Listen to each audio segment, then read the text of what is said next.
Alors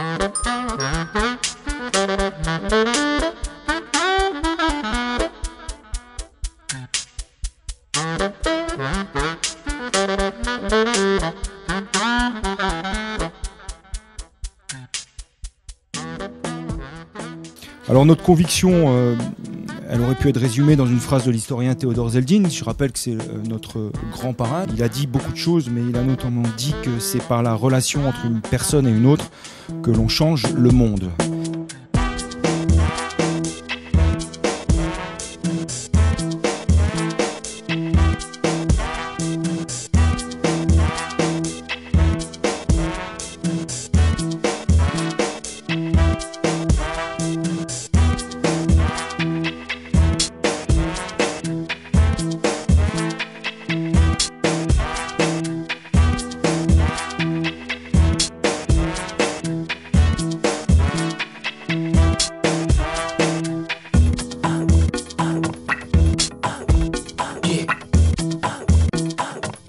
Alors bienvenue chez vous.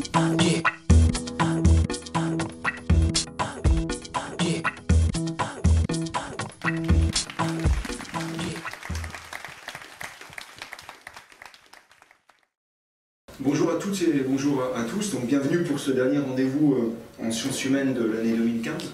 C'est aussi le 4e de la saison. Alors on a la chance d'accueillir le saxophoniste et géographe Olivier Soubeyran sur un thème qui lui est cher, voire très cher, mais sur lequel il communique finalement très peu. On est peu à savoir qu'il écrit et qu'il travaille sur l'improvisation. Donc on est aussi là pour le faire savoir à sa place, à l'issue presque de son plein gré. Le thème de la conférence, face à l'incertitude et au dérèglement climatique, planification ou improvisation. Donc ça c'est pour dire d'où il parle. Il est géographe, il est aussi spécialiste de la pensée aménagiste, donc voilà, sa réflexion est située. Alors en ce qui concerne l'incertitude, depuis les derniers mois, je pense qu'on est servi, voire même depuis les dernières semaines, et depuis le début de nos échanges à Avenue Centrale, on a vu une multitude d'incertitudes nous arriver en pleine figure, ou de nouvelles certitudes, ou de nouvelles religions aussi, représentations du monde. Alors la réflexion, ce que j'ai compris de la réflexion d'Olivier Soubeyran, c'est qu'il est passé d'une métaphore qui était très utilisée en aménagement, qui était celle du chef d'orchestre, dans une vision, je vais essayer un peu de la modernité, d'un aménagement qui en France a pris la forme de routes, d'autoroutes, de ronds-points et d'ingénieurs des ponts qui étaient un peu sacralisés dans cet orchestre-là. Olivier Soubeyran propose de lui substituer à cette métaphore celle de l'improvisation. Alors il y a la définition de l'improvisation qu'on a en tête, et puis il y a ce qu'est l'improvisation. Et je trouve que ce qui est intéressant dans ces travaux, c'est aussi un collègue, donc je ne vais pas être trop gentil ni trop méchant avec lui, et surtout trop long, mais ce qui est intéressant, c'est qu'il fait ce croisement, notamment à travers cet ouvrage, Pensée aménagiste et improvisation, avec un sous-titre, L'improvisation en jazz et l'écologisation de la pensée aménagiste. Il fait le lien entre son statut à la fois de musicien et de géographe et de penseur de l'aménagement. Alors je voulais ajouter à cette réflexion, toujours ici, Avenue Centrale, c'est essayer de faire dialoguer des disciplines. Je voudrais simplement citer Krakauer. On sait qu'on a des philosophes dans la salle qui ont peut-être envie, et des spécialistes d'autres formes d'improvisation qui réfléchissent en ce moment. On était à un séminaire il y a quelques jours sur ces thématiques du côté de l'ICM, donc ça réfléchit beaucoup à Grenoble sur ces notions d'improvisation. Et Krakauer a dit sur cette notion d'improvisation liée à la question de la ville et de l'urbanisme, il a dit on reconnaît la qualité d'une ville à la place qu'elle laisse à l'improvisation. Et ça nous semble intéressant. Je voulais signaler aussi que parmi les ouvrages que vient de publier Olivier Soubeyran avec son compère Vincent Bernoulet, parce que c'est un duo magique, une espèce de dream team de la pensée aménagiste, il vient de publier un autre ouvrage sur l'adaptation au changement climatique, un autre rapport à la nature est à reconstruire, ou un sous-titre qui ressemble à peu près de mémoire à celui-là. Voilà, je veux pas être trop long pour laisser largement la place à la présentation. Je tiens vraiment à te remercier pour ta présence et puis ta confiance aussi dans cet exercice. Et je dois signaler quand même que tu fais partie de ces enseignants qui dominent un sujet de A à Z, mais qui, jusqu'à la dernière minute, retravaillent une nouvelle forme de l'intervention. Tu me disais quand on était dans la petite salle et que tu préparais encore, pour l'habiter. Et j'aime bien cette idée d'habiter son intervention. Alors je te souhaite bonne chance pour habiter cette intervention. Merci Luc. Je suis ravi d'être devant vous. Je vous remercie d'être là. Et avant de commencer, une petite pensée pour Chris Younes, que je remplace. Et on pensait. Et qui a fait la préface de cet ouvrage. Bon, je vais partir de la COP 21. Nicolas Hulot a dramatisé les enjeux de la COP 21.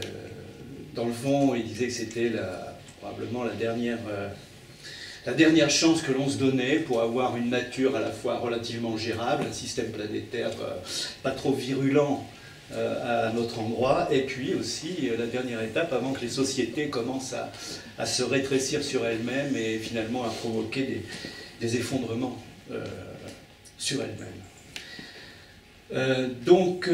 Oui, et je pense aussi en creux qu'il y avait cette idée que c'est peut-être à ce niveau international que on avait peut-être c'était la dernière chance pour avoir un instrument de planification, dans le fond, qui était la COP 21, qui puisse s'attaquer à la question de l'incertitude climatique et la réguler. Or, face à ça, on peut se demander si s'attaquer à l'incertitude en voulant la réduire, puisque c'est le point de vue planificateur dominant, on peut se demander si on n'est pas déjà dans une autre étape. C'est-à-dire que c'est faire avec l'incertitude. Ne pas vouloir la réduire, mais être avec. Alors évidemment, c'est facile à dire, mais est-ce qu'il y a une pensée planificatrice qui serait finalement en fin de course? Et alors par quoi la remplacer? Alors l'hypothèse que l'on a, un peu facile, c'est de dire, mais oui, il y a des systèmes d'action, il y a même des disciplines de l'action qui partent du fait qu'il faut accepter l'incertitude, il faut accepter de faire de se mouvoir dans quelque chose de turbulent, et c'est peut-être l'improvisation. Ça, c'est l'hypothèse. Alors, c'est une hypothèse à la fois très vaste, un peu facile quand on le dit comme ça, même très facile quand on le dit comme ça, où il faut éviter, enfin, à la fois facile et en même temps, elle est assez à la mode, parce qu'elle rencontre une idéologie politique qui la naturalise en quelque sorte. Parce que si vous pensez l'idéologie néolibérale, bien, l'improvisation a toute sa place là-dedans. C'est une pièce du puzzle qui manque. Et voilà. Donc, elle rencontre un certain succès. Alors, je voudrais surtout ne pas tomber dans cette espèce d'attracteur et au contraire, provoquer une réflexion sur la complexité de cette question-là. Qu'est-ce que ça veut dire de penser la planification à partir de l'improvisation? Est-ce que ça a du sens? Est-ce que ce n'est pas une contradiction dans les termes? Et si oui, vers où aller? Est-ce qu'il y a des solutions? Voilà, donc... une petite intervention. Je reviendrai en 2 secondes, enfin non, en 2 minutes sur cette question de la COP et de ses résultats, à la COP 21 comme un système de planification. Ensuite, je partirai du point de départ, ce qui est finalement pas très innovant quand on part d'un point de départ. C'est sur la question de la métaphore. Puis, j'essaierai de dire finalement les difficultés que l'on a à penser à l'improvisation dans le cadre de la planification. Tout ça se forme au travers de la question environnementale, la façon dont la question environnementale est prise en aménagement depuis une quarantaine d'années. Et j'essaierai dans un autre point d'isoler des points de difficulté centrales, à mon avis, qui font qu'on est probablement devant peut-être une impasse pour comprendre la planification à l'aide de l'improvisation. J'essaye de ne pas trop opposer les termes, d'une certaine façon.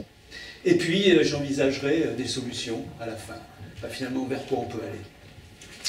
Voilà, alors, 2 mots sur cette question de l'incertitude, puisqu'on partait de ça, hein, et de la COP21. En fait, il y a 3 types d'incertitudes. Le premier type d'incertitude, on va aller très vite, c'est celle qui touche la nature elle-même. Hein. Je n'ai pas besoin de faire des dessins sur si on passe un certain degré de température, on va arriver à des points de basculement sur le système planétaire, sur le système climatique, et là on va se retrouver devant un certain nombre d'incertitudes absolument dramatiques. On ne sait pas faire, on ne sait pas ce qui va se passer. Il y aura des effets de seuil, des effets de retard, on va vers des irréversibilités avec lesquelles on ne sait pas dealer. Hein. Quand la forêt amazonienne risque de disparaître, de s'assécher, au-delà de 3 degrés, il y a des phénomènes qui sont très complexes à comprendre, que je lis, mais je ne les comprends pas, hein. Je lis des spécialistes. Le résultat, c'est que la forêt amazonienne, au lieu d'être un puits de carbone, c'est un émetteur de carbone, etc., etc. Donc on se retrouve devant des incertitudes absolument énormes, et notre incapacité à les gérer, à les comprendre. La deuxième incertitude, c'est l'incertitude de la réaction des sociétés face à cela. Comment les sociétés vont s'organiser? Est-ce qu'elles vont se rétracter? Est-ce qu'elles vont collaborer minimalement? Est-ce qu'elles vont négocier au plus près? Et la troisième incertitude, ben, c'est le couplage entre les deux. Et le couplage, un des couplages, c'est précisément ces grandes réunions, ces conférences des partis, dont celle de Paris. Alors, celle de Paris, elle est intéressante parce que pour moi, elle représente presque un paradigme de la pensée planificatrice dans ce qu'elle revendique et dans ses limites en même temps. C'est un paradigme parce qu'elle agit sur tous les registres qui vont essayer justement de diminuer l'incertitude à laquelle elle s'affronte. Premièrement, elle a des motivations. Alors elle a des motivations, elle a des raisons d'être, elle a des objectifs, elle a des moyens et elle a des registres d'action. La motivation la plus profonde, et c'est là où elle a gagné probablement, on dit que c'est un grand... La COP21 a été un grand succès. Bon, je crois que dans les jours qui viennent, on va modérer ce jugement, mais de toutes les façons, au niveau de la motivation profonde, c'est-à-dire sa capacité à faire prendre conscience à un nombre d'acteurs aussi hétéroclite que possible, mais un nombre d'acteurs qui étaient des parties prenantes, de la réalité du dérèglement climatique, surtout de son origine anthropique, c'est maintenant quelque chose qui va résister au déni de cette réalité-là. Donc c'est quelque chose d'une prise de conscience absolument énorme, qui n'était pas acquis il y a encore à la COP 20, et même et à Copenhague. Hein, alors encore pire. Donc là, il y a vraiment cette prise de conscience, c'est quand même énorme. C'est quand même énorme. Ensuite, les raisons d'être, ben évidemment, c'est la lutte contre le changement climatique, mais associée à la place que peut avoir une gouvernance mondiale. C'est ça la raison d'être de ce type de planification.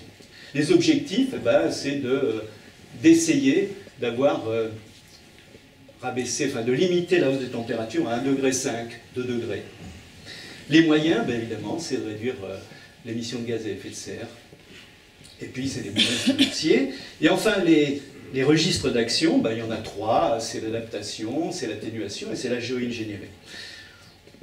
Bon, quand vous lisez les accords, évidemment, c'est beaucoup plus compliqué que ça. Et en fait, c'est bien souvent une case vide. Si je ne vais pas faire un cours là-dessus, mais si on reprend chacun des registres, enfin chacun de ce que je vous ai dit, hein, motivation, raison d'être, objectif, etc., c'est en fait très peu fourni. Il y a très peu de choses. Mais c'est justement ça qui est intéressant. C'est-à-dire que d'une part, en tant que système de planification, on se construit un écho complaisant, c'est-à-dire des critères par rapport auxquels on est à peu près sûr d'un certain type des réussites de ce qu'on avance. Et en même temps, c'est ça qui est intéressant, c'est parce que c'est imparfait, parce que précisément les acteurs vont continuer probablement à émettre des gaz à effet de serre, etc., ça rend d'autant plus plausible la nécessité d'exister de cette COP21. de ce qui a été décidé. Donc, c'est un organisme qui fonctionne comme organisme, c'est-à-dire qu'il produit ce qui le produit, c'est-à-dire il produit la nécessité de son existence. Et même, il va un peu plus loin, c'est qu'il détruit ce qui pourrait le détruire. Ce qui pourrait le détruire, c'est le déni sur la raison d'être, voire sur la motivation. Or cela, je pense que maintenant, on a passé le cap. Bon, mais c'est pas si simple. Et là, j'ai pas le temps, je pense que j'ai pas le temps, mais on pourrait montrer aussi en quoi c'est un organisme qui, sur le moyen terme, risque de passer de sa nécessité évidente pour l'instant d'exister au travers de ces petits échecs. C'est pas rien. Comprendre qu'un organisme produit sa nécessité d'existence au travers des échecs qu'il produit, c'est formidable. C'est extrêmement intéressant. Mais au bout d'un moment, ça ne tient plus. Il y a des effets pervers. Bon, alors, je n'ai pas le temps d'aller plus loin de ce côté-là, mais on se trouve devant des cercles, ce qu'on pourrait appeler des cercles mortifères. Et donc, face à cela, eh ben, qu'est-ce qu'on fait? Je pense qu'on est déjà de l'autre côté de cette vision planificatrice, c'est-à-dire qu'on est déjà probablement devant une myriade de faits qu'on est incapable de gérer. On est devant des urgences, on est probablement devant aussi des catastrophes, voire plus des phénomènes de panique. Et je pense que la panique, c'est quelque chose qu'il faut... C'est la prochaine étape après les catastrophes. Panique quotidienne, panique plus large. On est devant des sociétés de désadaptation. On nous parle toujours d'adaptation, mais ce qui se passe, ce sont des sociétés, des mécanismes de désadaptation énormes qui sont en train de se produire. Et donc, on est devant des surprises, probablement catastrophiques, de plus en plus de surprises, qui sont, je dirais, très embêtantes pour le politique, parce que le politique n'aime pas les surprises, par définition, car c'est un moyen de réaliser que les anticipations n'étaient pas bonnes. Donc on n'aime pas les surprises. Il n'y a pas que dans la planification qu'on n'aime pas les surprises. Je pense que les systèmes politiques n'aiment pas. Les hommes politiques n'aiment pas les surprises. Bon, ça veut dire quoi? Ça veut dire que de plus en plus on est dans un monde où il faut s'attendre à l'inattendu, où il faut penser l'impensable, où il faut concevoir l'inconcevable. Et c'est pas si absurde que ça.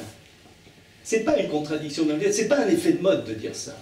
Ce sont des termes qui sont de plus en plus courants dans la littérature sur les phénomènes d'adaptation au changement climatique, mais c'est aussi ce que disait Herman Kahn, et c'est pas pour rien, prospectiviste et théoricien de la guerre froide. Il faut penser l'impensable. Et puis, c'est pas absurde parce que penser l'impensable, ça fait bizarre. J'ose même pas dire ce que ça peut faire un philosophe, je ne sais pas. Mais pour un kidam comme moi qui s'intéresse à ce phénomène-là, je me dis oui, c'est impensable, mais quand on dit voir l'invisible, c'est la même chose, et pourtant là, on est plus habitué. Donc il y a peut-être une porte de sortie pour réfléchir à ces phénomènes-là. Bien. Alors,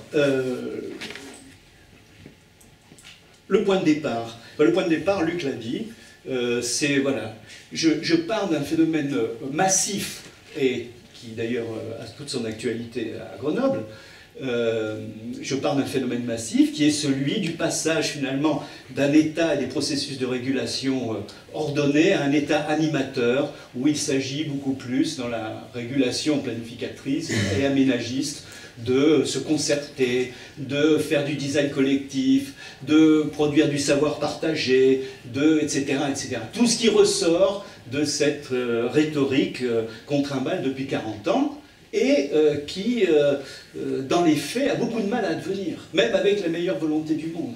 Hein, les systèmes de participation, de délibération, de création collective, de design collectif sur la décision, sur comment faire un projet, etc. C'est quelque chose dont on nous rabat les oreilles depuis une quarantaine d'années et qui n'est toujours pas très satisfaisant. C'est le moins qu'on puisse dire. On a du mal, on a beaucoup de mal. Et voilà, et simplement la réaction que j'ai, c'est que je me dis, bah, peut-être qu'on est encore pétri d'un type de représentation fondamentale de l'action planificatrice ou de l'urbanisme, qui est celle du chef d'orchestre. Alors que quand on parle de co-construction, de design, etc., on est beaucoup plus dans des relations horizontales, on est beaucoup plus dans des relations inventives, de produire petit à petit ce qu'on n'avait pas prévu au départ, etc. Et donc on serait plus dans ce qu'on pourrait appeler de l'improvisation. Voilà. Donc on part de là et on se dit, c'est pas rien les représentations fondamentales. C'est une représentation fondamentale, c'est vraiment ce qui éclaire notre manière de voir. C'est aussi un reflet de ce qu'on est en train de construire sans vraiment en prendre conscience. Donc c'est très important. Il ne s'agit pas de dire la métaphore du chef d'orchestre, wow, c'est dépassé ou je ne sais pas trop quoi, et ben maintenant c'est l'improvisation, on y va. Non, non, c'est quelque chose de très fondamental de réfléchir à l'importance de ces constructions-là. Et mon idée, c'est qu'on ne peut pas passer comme ça d'une métaphore à l'autre. C'est trop facile, je pense, de dire bah, maintenant, allez, la planification créative, on y va, hop, on oublie tout le reste. Non, on est quand même structuré. On est quand même structuré par des inerties théoriques, pas simplement politiques, institutionnelles, etc. Si la participation ne marche pas si bien, parce qu'il y a plein d'inerties partout, mais ça ne marche pas bien aussi parce que dans nos têtes, on est structuré autrement. Et très historiquement structuré, socialement structuré. Et ça a encore de l'inertie. Hein, je crois que c'est Crozier qui disait on ne gouverne pas une société par décret. Bah, là c'est pareil, on ne gouverne pas une pensée planificatrice par décret. Ça ne se transforme pas comme ça. Pas possible. Voilà, alors, une fois qu'on a dit ça, le problème c'est comment situer la vision du point de vue de la planification que l'on peut avoir de l'improvisation. Alors il y a un point de vue tout à fait simple, que l'on trimballe, qui n'est pas si facile à démonter, qui est de dire, quand on parle d'improvisation, c'est le signe de l'échec de la planification. Vous pouvez le vérifier dans la vie quotidienne, hein. Vous écoutez la radio, etc. Les types sont en pleine improvisation. C'est-à-dire qu'ils ont échoué à réguler, à planifier, à rendre prédictible, à bien anticiper, etc. À arriver à provoquer les effets attendus sans trop d'effets pervers, etc. Donc ça, les types ne réussissent pas. On est en pleine improvisation. C'est le bordel, c'est le bazar, c'est n'importe quoi, c'est tout sauf ce qu'il faudrait faire, c'est une débauche d'énergie où on réagit ad hoc à des tas de surprises qui nous arrivent. Ça veut dire que ça a été mal pensé. Si on avait bien pensé, on aurait eu disons un axe d'action, un principe d'économie de l'action et d'économie d'énergie pour provoquer cette action, des effets irréversibles pour être en adéquation avec les effets attendus, etc. Alors, voilà le problème. Alors, il y a un second problème. Non, voilà. Est-ce que tu peux... Bien sûr. Si, oui, c'est très important. Je suis désolé, j'avais déjà fait le coup il y a une fois en Italie. En Italie, voilà, en Italie. Ouais. En Italie, ils sont habitués, etc. Mais là, non, là c'est cartésien. Donc, bon, c'est juste une petite matrice pour dire, voilà, dans la pensée planificatrice, en général, on a soit de l'action intentionnelle, soit de l'action non intentionnelle, ça peut exister, avec des conséquences intentionnelles ou des conséquences non intentionnelles, les CNI. Et normalement, dans le paradigme classique de la planification, évidemment, on va essayer de se concentrer sur ce premier carré. Le second carré, c'est celui de la question environnementale, c'est fondamental, c'est-à-dire, j'ai une action intentionnelle, par contre, ça provoque des conséquences plus ou moins prévisibles, mais non intentionnelles, et c'est là que gît la question environnementale. C'est la perte de maîtrise des conséquences de l'action, sous forme de dimension écologique, en l'occurrence, et puis de l'usage social de ces conséquences écologiques qui sont mal maîtrisées. Vous avez, après, l'action non intentionnelle, avec des conséquences intentionnelles. Il y a toute une réflexion là-dessus. C'est en particulier les routines. Et puis, vous avez le dernier carré qui m'intéresse beaucoup, c'est celui de l'improvisation. Action non intentionnelle et conséquences non intentionnelles. Alors, bien évidemment, je suis sûr que mes collègues et amis qui travaillent sur l'improvisation vont dire, mais attends, comment tu peux dire que l'improvisation se caractérise par ce croisement. Conséquences non intentionnelles, à la limite, oui, parce que bon, on lâche prise, on n'est pas... On réalise bien que les conséquences de l'action, on ne va pas les maîtriser, parce que ça dépend de tellement d'autres facteurs, et qu'on n'a pas de point de vue hiérarchique. Mais l'action non intentionnelle en improvisation, ça c'est un contresens, parce que l'improvisation, ça s'apprend pendant des années, c'est un travail très très dur, et que justement, au lieu de faire n'importe quoi, on fait tout sauf n'importe quoi. Mais je pense quand même qu'il faut discuter là-dessus. Je pense quand même qu'il faut discuter là-dessus, mais même si on n'a pas trop de temps. En tous les cas, ce qui me paraît intéressant, c'est de dire que, est-ce qu'on n'est pas, alors, pour la planification traditionnelle, considérer ce carré-là, l'improvisation, comme étant structuré par l'ANI et le CNI, c'est une débilité. Ça veut dire que c'est la preuve de l'inefficacité ou de la non-compétence d'un acte de planification. Quand vraiment on se trompe, on arrive vers des conséquences non intentionnelles et de l'action non intentionnelle. Alors, c'est pas très gênant lorsqu'il s'agit de planifier des gens, parce que pour planifier des espaces, des territoires, il faut supposer que les gens, par leur action, provoquent un sens qui leur échappe. Ne nous échappe pas à nous, pardon. Bon. Conséquences non intentionnelles. Ou peut-être action non intentionnelle. C'est compliqué. Voilà. Par contre, ce qui est très ennuyeux, c'est que lorsque ce croisement s'adresse au planificateur lui-même. Est-ce que ça a un sens de faire de la planification, d'avoir une idée, disons, d'une discipline de l'action qui puisse avoir comme principe organisateur le fait d'avoir des actions non intentionnelles et des conséquences non intentionnelles. Bon, pendant un moment, ça m'a bouffé la tête, ça. Je me suis dit, mais c'est impossible. Ça n'a pas de, ce n'est pas possible. Ce n'est pas possible. Et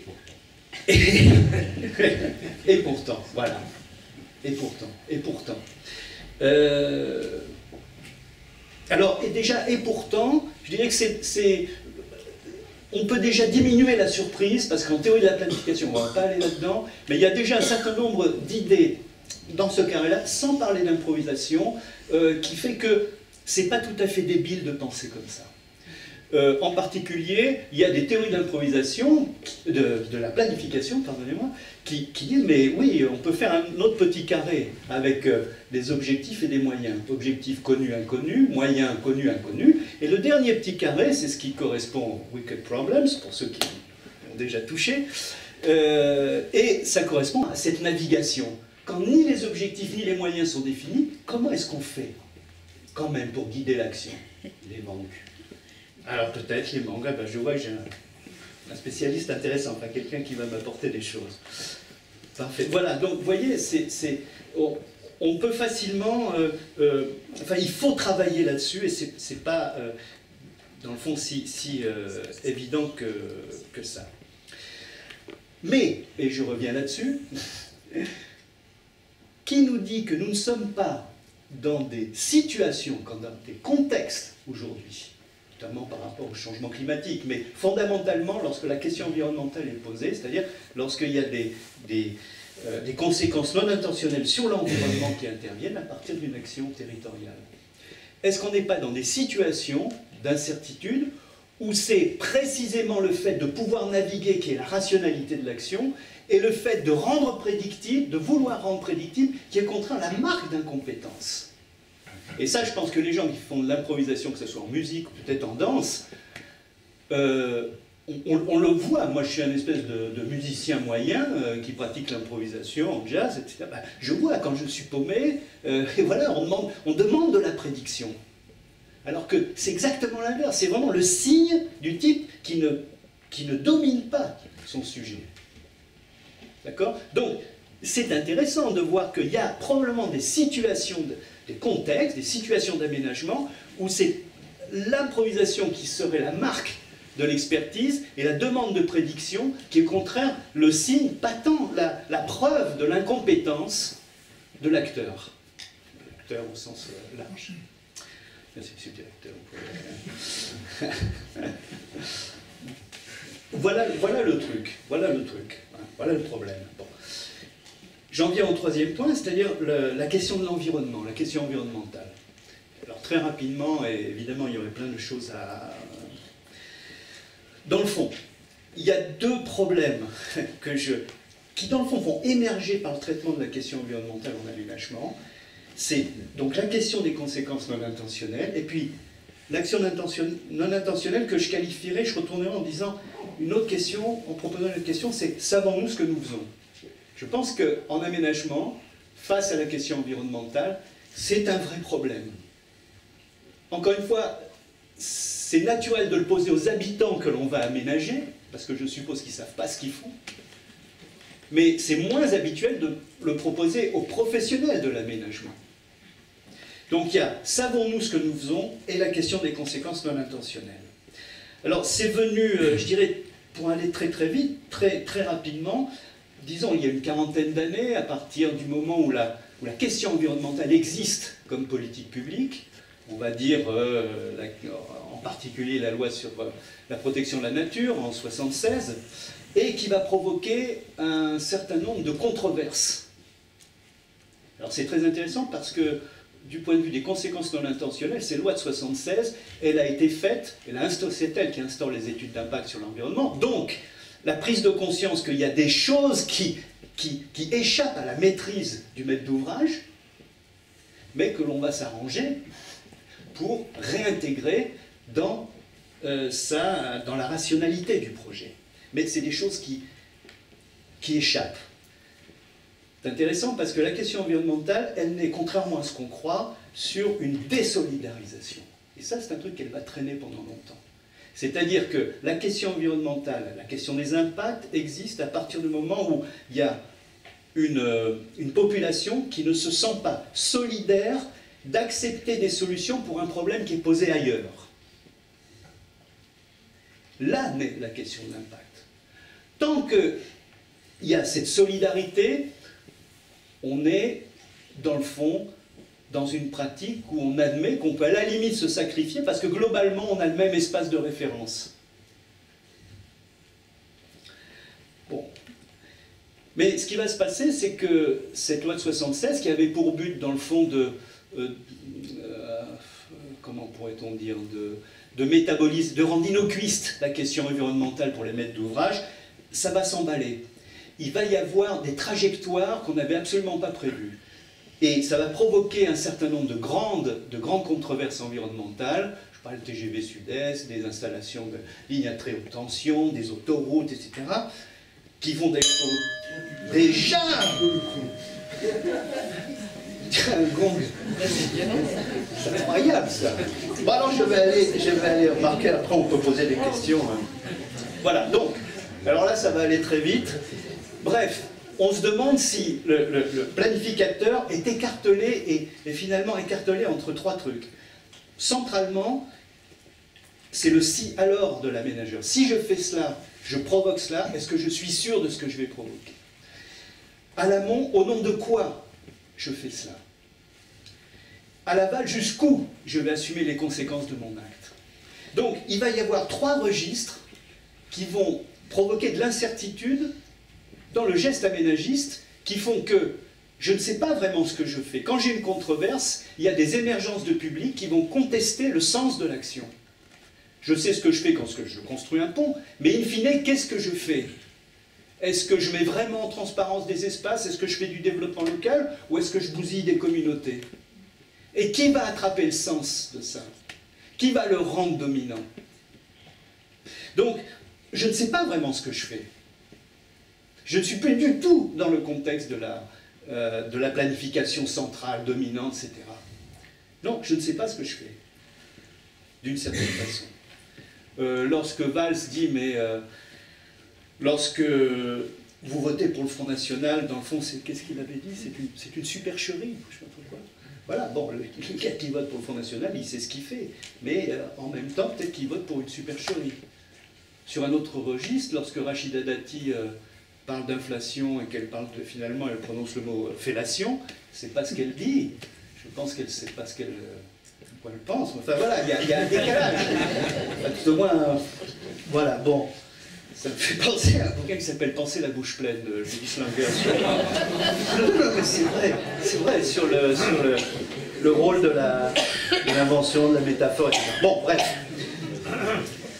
Et puis, nous avons cette question des conséquences non intentionnelles qui est centrale. C'est la question environnementale par excellence. Je provoque par effet de seuil, par effet retard, etc. Je provoque des conséquences qui seront structurantes pour donner du sens à l'action. C'est-à-dire que je passe, in fine, c'est là-dessus que je ne voulais pas terminer du tout, mais enfin finalement je vais vous dire à terminer, c'est qu'on passe ce qu'on appelle du pilotage a priori au pilotage par les conséquences. Et ça, c'est un défi majeur pour la pensée planificatrice. Qu'est-ce que ça veut dire d'agir quand le choix d'une décision, le choix d'une action, certes, et n'est pas fait au hasard, mais quand je sais, il y a des raisons d'agir, mais quand je sais que le sens de l'action viendra dans les conséquences a posteriori. Comment convaincre des politiques que finalement, je fais ça, mais je ne sais vraiment pas ce que ça va donner. Je fais ça, mais vous savez, il y aura des sacrifiés. Je fais ça, mais vous savez, il y aura des cobayes. Je fais ça, mais vous savez, c'est une grosse surprise, je ne sais pas vers quoi on va. Parce que le sens de l'action, elle interviendra bien après. Et ça sera un sujet de discussion politique, de toutes les façons. Voilà, alors là, je vais réellement terminer.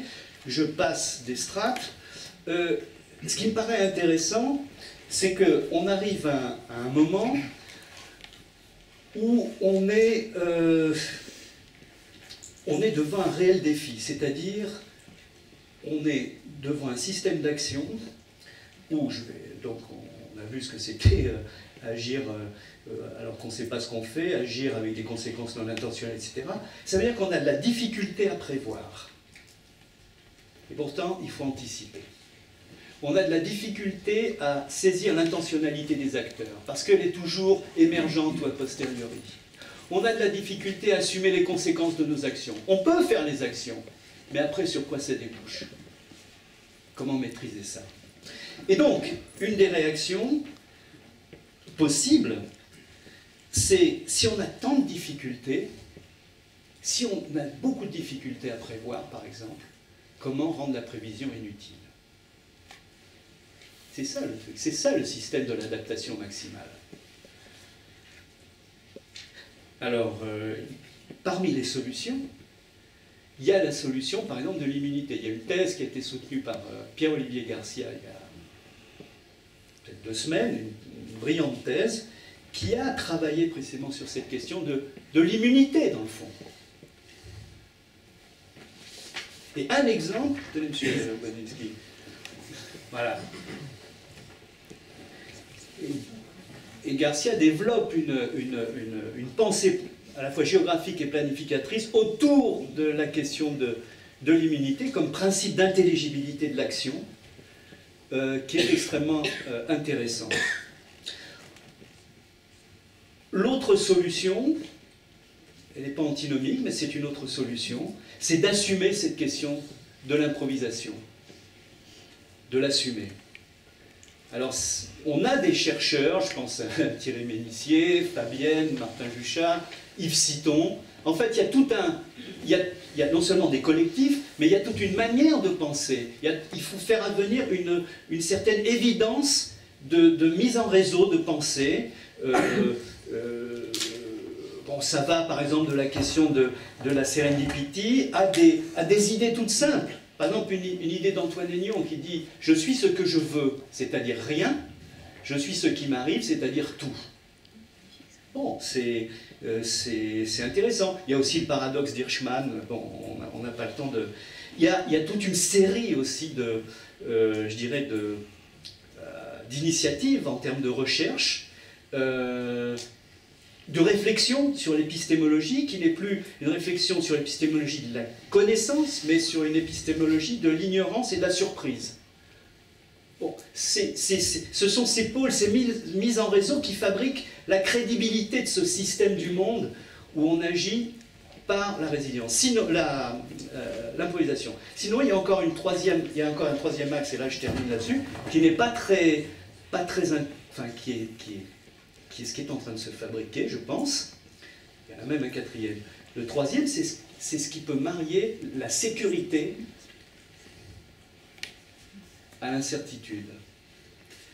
Et aujourd'hui, on a, à propos du changement climatique, on a des connexions extrêmement intéressantes, mais assez, comment dire, assez,